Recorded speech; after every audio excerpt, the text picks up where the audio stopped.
I am in love with you. Trapped in the concept, falsely accused, was used, and misled, bitch, I'm hoping you fucking rest in peace. Hazel Grace Lancaster is lying in the grass staring up at the stars.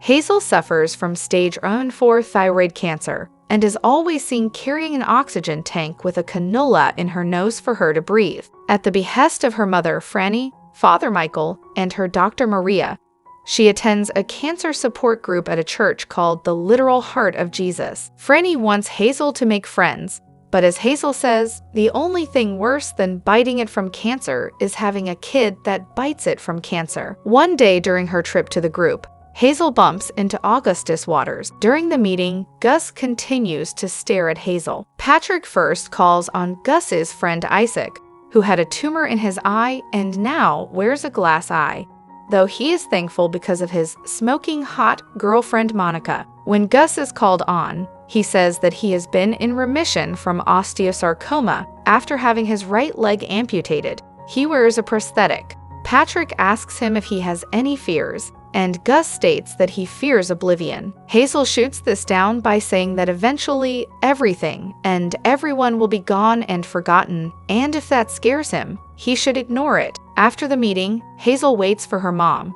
and Gus comes out to chat with her. They see Isaac and Monica making out and groping each other, then repeating always to one another. Gus explains to Hazel that this is their way of saying they'll always love each other. He asks Hazel her name and tells her she's beautiful. He then puts a cigarette in his mouth, which upsets Hazel because it has ruined her impression of him. Gus explains that he never smokes the cigarettes he puts between his teeth so as to not give the killing item any power. He invites Hazel to come over and watch a movie. While Gus recklessly drives to his house, he asks Hazel about her cancer story. She tells him, as we see through flashbacks, that she was diagnosed when she was 13 and went through all the required treatment, but it wasn't working. Her lungs began to fill with water, and she was treated in the ICU. Then one day, the medication she was given began to work well, which was considered to be miraculous. Hazel and Gus arrive at his home and meet his parents. He brings Hazel to the basement and asks her to tell him her real story, not her cancer story. She claims to be unremarkable, but he rejects that. He gives her a copy of his favorite book based off his favorite video game. Hazel, in return, recommends her favorite book, An Imperial Affliction, which is about a girl that has leukemia. Hazel waits for Gus to call her back, and after a few days, he texts her after finishing An Imperial Affliction. He expresses surprise that the book ends mid-sentence. The protagonist Anna apparently dies during her narration. Hazel excuses herself from dinner to speak to Gus on the phone, but they are interrupted by Isaac wailing a song lyric in the background. Gus invites Hazel over, where she finds out that Monica broke up with Isaac, and he is having a psychotic episode. Gus allows Isaac to take out his anger on his basketball trophies. While Isaac smashes them, Gus talks to Hazel about the ending of the book,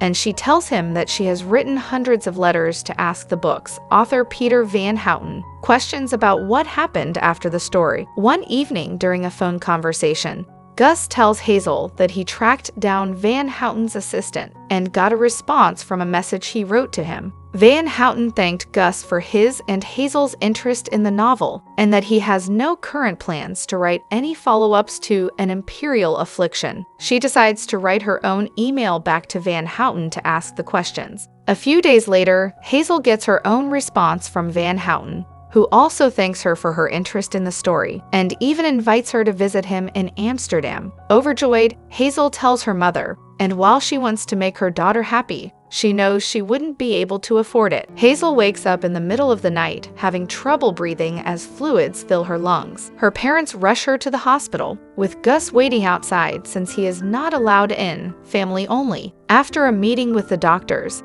they determine that she is physically unfit to travel anywhere in her condition. Feeling dejected, Hazel sits in front of a swing set in the backyard that her father built when she was a child. She calls Gus and expresses her sadness. He comes over and they sit on the swings. He tells her that her keeping her distance from him does not lessen his affection toward her. She compares herself to a grenade and that she will blow up and destroy everything in her wake. Not wanting to hurt Gus, Hazel decides they ought to remain friends. Days later, Van Houten's assistant Lydwidge emails Hazel to extend the invitation again after learning that they will be traveling to Amsterdam in a week. Hazel calls her mother in, and she admits that she wanted to surprise her, but they are indeed going to Amsterdam. Hazel hugs Franny and then texts Gus. Gus arrives in a limo to pick up Hazel and Franny, declaring he wants to travel in style. On the plane, Gus becomes nervous as he's never ridden on a plane before. On their first day in Amsterdam, Hazel and Gus ride through a canal and go to a Dutch restaurant. Hazel wears a cute blue dress given to her by Franny. Gus is stunned by how beautiful Hazel looks. They have their dinner. I am in love with you.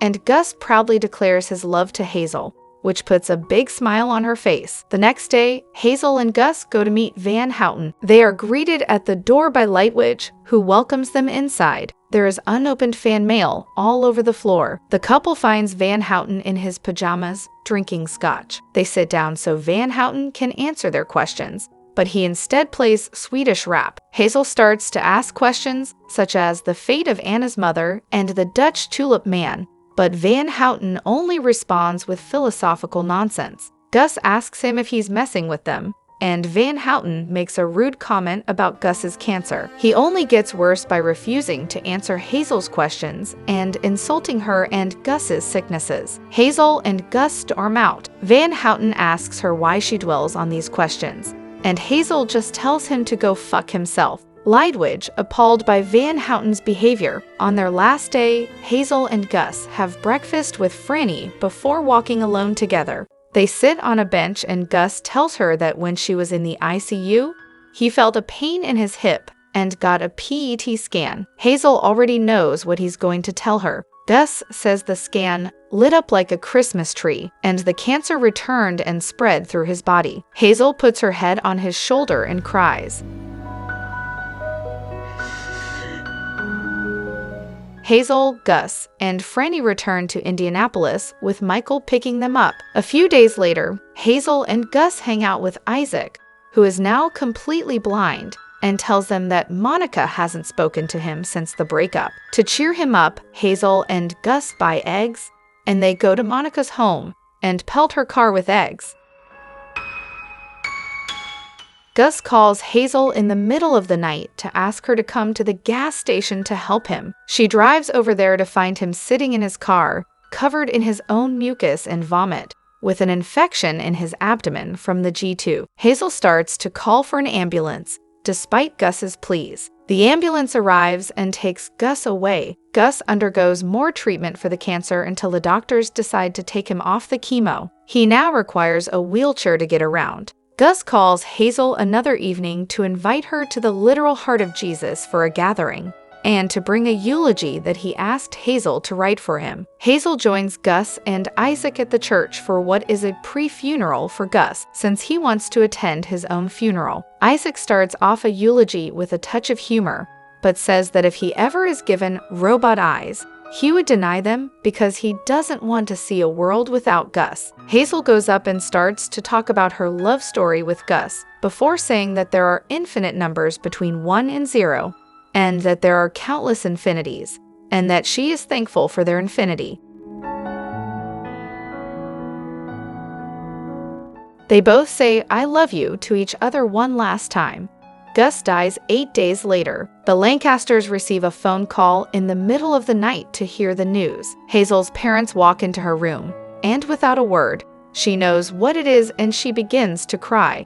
A funeral is held for Gus. Hazel and her parents go, and as the preacher speaks, Hazel is surprised to see Van Houten there. After the funeral, Hazel decides to drive home alone, and Van Houten enters her car. There, she learns that he and Gus kept in touch prior to his death, and Gus told Van Houten that he could redeem himself by visiting Hazel and answering her questions. He reveals that Anna was based off Van Houten's 8-year-old daughter that died of leukemia. Before she sends him out of her car, Van Houten gives Hazel a letter. Later, Isaac goes over to visit. He tells Hazel that Gus really loved her and never stopped talking about her to the point where it got annoying. He asks her if she read the letter from Van Houten, which happened to be written by Gus. The letter is a eulogy for Hazel written by Gus. We hear Gus's voice reading it, saying that he saw Hazel in the ICU while she slept, and how he thought about them together. He expresses his admiration for her beauty and personality,